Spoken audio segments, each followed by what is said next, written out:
പ്രധാനപ്പെട്ട വാർത്തയിലേക്ക് കൂടി നമുക്ക് പോകാം. കോട്ടയം വടവാതൂരിൽ യുവാവിനെ വെട്ടിക്കൊന്നു. ചെങ്ങളം സ്വദേശി രഞ്ജിത്താണ് മരിച്ചത്.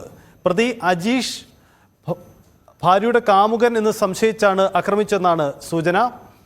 രഞ്ജിത്തിനൊപ്പം ഉണ്ടായിരുന്ന റിജോയെ പരിക്കുകളോടെ ആശുപത്രിയിൽ പ്രവേശിപ്പിച്ചു. ശ്രീജിത്ത് നമുക്കൊപ്പം ചേരുന്നു. ശ്രീജിത്ത്, എന്താണ് ഈ സംഭവം?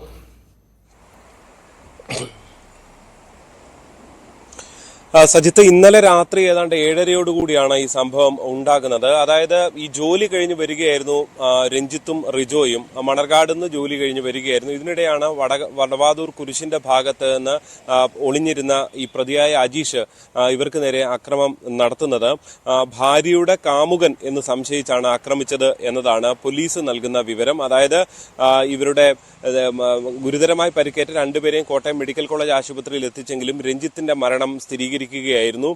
ഈ അജീഷ് നേരത്തെയും ഭാര്യയെ സമാനമായി ഇത്തരം സംശയങ്ങൾ ഉന്നയിച്ചുകൊണ്ട് ഭാര്യയെ മർദ്ദിക്കുന്നതായി പോലീസിന് വിവരം ലഭിക്കുന്നുണ്ട്. പലരെയും സംശയത്തിന്റെ നിഴലിലായിക്കൊണ്ട് അജീഷ് അവരുമായി വഴക്കുണ്ടാക്കുന്നതും പോലീസിന് വിവരം ലഭിച്ചിട്ടുണ്ട്. അങ്ങനെയാണ് ഈ ഒരു നിഗമനത്തിലേക്ക് എത്തുന്നത്. എടുത്തു പറയേണ്ടത്, ഈ മരിച്ച രഞ്ജിത്ത് ഈ അജീഷിന്റെ ഫലത്തിൽ ബന്ധു കൂടിയാണ്. അതായത് അജീഷിന്റെ ഭാര്യയുടെ അമ്മാവന്റെ മകളുടെ ഭർത്താവാണ് അജീഷ്. 40 വയസ്സുകാരനാണ്. അദ്ദേഹം ചെങ്ങളം സ്വദേശിയാണ്. എന്തായാലും ഈ അജീഷ് ഈ സംഭവം ഉണ്ടായ ഉടൻ തന്നെ അവിടെ നിന്ന് സ്ഥലത്ത് നിന്ന് ഓടി രക്ഷപ്പെട്ടു എന്നാണ് ഈ സംഭവം കേട്ട് ഓടിക്കൂടിയ നാട്ടുകാർ പറയുന്നത്.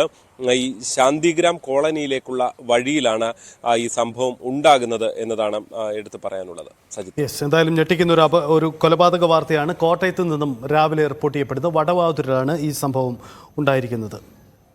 നമുക്ക് വീണ്ടും ഒരു ഇടവേളയാണ്. വേഗത്തിൽ മടങ്ങി വരാം.